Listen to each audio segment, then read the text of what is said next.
इंसान अगर ठान ले तो क्या कुछ नहीं कर सकता है, कठिनाइयाँ चाहे जितनी ही क्यों ना हों। जी हाँ, ये कहानी हिजाब पहनकर जहाज़ उड़ाने वाली भारत की पहली मुस्लिम पायलट लड़की सलवा फातिमा की है।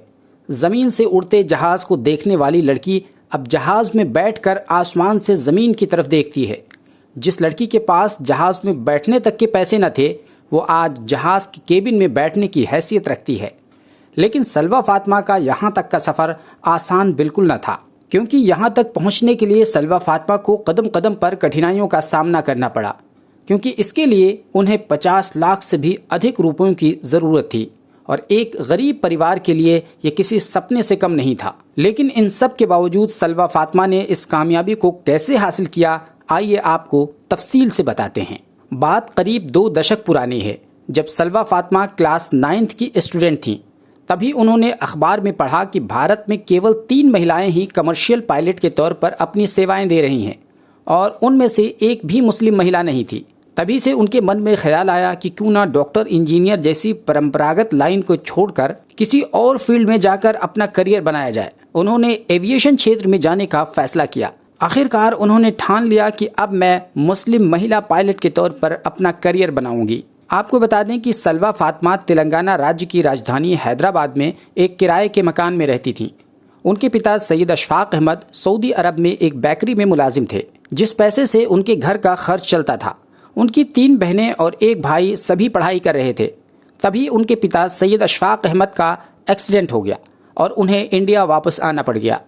3 साल तक पुराने हैदराबाद के मुगलपुरा इलाके में किराए के मकान में रहने के बाद सुल्तान शाही इलाके में एक बार फिर किराए के मकान में शिफ्ट होने का फ़ैसला किया। इस तरह सलवा फातिमा ने सुल्तान शाही में रहकर अपनी उड़ान भरने की कामयाब ज़िंदगी की शुरुआत की। सलवा फातिमा ने 2004 में हाई स्कूल तक की तालीम हैदराबाद के मलकपेट में स्थित न्यू आयज़ा स्कूल से मुकम्मल की और 2006 में उन्होंने इंटरमीडिएट की तालीम मेहदीपट्टनम के एक कॉलेज से हासिल की। सलवा फातिमा की माली हालत अच्छी नहीं थी कि वो पायलट बनने जैसा ख्वाब पूरा कर सकें, लेकिन सियासत डेली न्यूज़ संस्थान की मदद से मार्च 2013 में उन्होंने CPL यानी कमर्शियल पायलट लाइसेंस हासिल कर लिया। इस दौरान सियासत डेली न्यूज़ ने लगभग 18 लाख रुपए की भारी भरकम रकम सलवा फातिमा की तालीम पर खर्च किया। सलवा फातिमा ने कमर्शियल पायलट लाइसेंस तो ले ली, लेकिन अभी मंजिल बहुत दूर थी, क्योंकि उन्हें मल्टी इंजन एयरलाइंस में काम करने के लिए लगभग 35 लाख रुपयों की ज़रूरत थी, जो सलवा फातिमा जैसी मध्यम वर्गीय परिवार के लिए बिल्कुल भी मुमकिन नहीं था। इसी दौरान 2013 में सलवा फातिमा की शादी कर दी गई और वो इतनी पढ़ाई करने के बावजूद पैसे की तंगी के कारण 2 साल तक अधूरे में लटकती रहीं।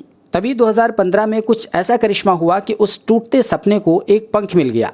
हुआ कुछ यूं कि एक न्यूज़पेपर के रिपोर्टर ने महिला दिवस के मौके पर सलवा फातिमा का इंटरव्यू किया और उनसे पूछा कि आप इतनी पढ़ी लिखी होने के बावजूद खाली क्यों बैठी हुई हैं। उसके जवाब में सलवा फातिमा ने बताया कि वो मध्यम वर्गीय परिवार से हैं और आगे की पढ़ाई के लिए 35 लाख रुपयों की पहाड़ जैसी पूंजी की ज़रूरत है, जो हमारे लिए बिल्कुल भी मुमकिन नहीं है। आखिरकार ये इंटरव्यू अखबार में छपा और ख़बर तेलंगाना के मुख्यमंत्री KCR तक पहुंच गई और मुख्यमंत्री KCR ने सलवा फातिमा के हौसलों की कदर की, एक इंक्वायरी कराई और सब कुछ सही पाने के बाद मल्टी इंजन टाइप रेटिंग के लिए KCR ने 35 लाख रुपयों की स्कॉलरशिप वाली राशि सलवा फातिमा के हाथों पर रख दी, जिसकी मदद से सलवा फातिमा 2016 में पहले 15 दिनों के लिए न्यूजीलैंड गईं और वहां से मल्टी इंजन टाइप रेटिंग की ट्रेनिंग लेकर इंडिया वापस आईं।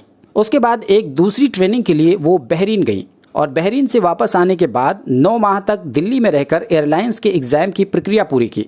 उसके बाद ही 2018 में उन्होंने इंडिगो एयरलाइंस में पायलट की नौकरी के लिए अप्लाई कर दिया। आखिरकार सलवा फातिमा एक पायलट के तौर पर सेलेक्ट कर ली गई। इस तरह 10 साल के लंबे उतार चढ़ाव के बाद पायलट बनी और कमर्शियल पायलट के तौर पर आज वो इंडिगो एयरलाइंस में जूनियर फर्स्ट ऑफिसर पायलट के तौर पर काम कर रही हैं, जहां उन्हें हर माह 1 लाख से भी अधिक तनख्वाह मिलती है। और जहां तक हिजाब के साथ पायलट जैसी नौकरी करने की बात है, तो वो एक इंटरव्यू के दौरान बताती हैं कि अब तक उन्हें हिजाब को लेकर किसी तरह के भेदभाव का सामना नहीं करना पड़ा है, बल्कि इसके उलट हिजाब की तारीफ की गई है। फिलहाल सलवा फातिमा 34 साल की हैं और उनकी एक बेटी भी है और वो खुशी खुशी अपने शौहर के साथ ससुराल में रहकर रोज़ाना आसमान की सैर करती हैं। तो ये थी सलवा फातिमा के सपनों की उड़ान की कहानी। आपको कैसी लगी हमें कमेंट बॉक्स में ज़रूर बताएं और चैनल पर हमारे नए आए हैं तो प्लीज़ ज़रूर सब्सक्राइब कर लीजिए।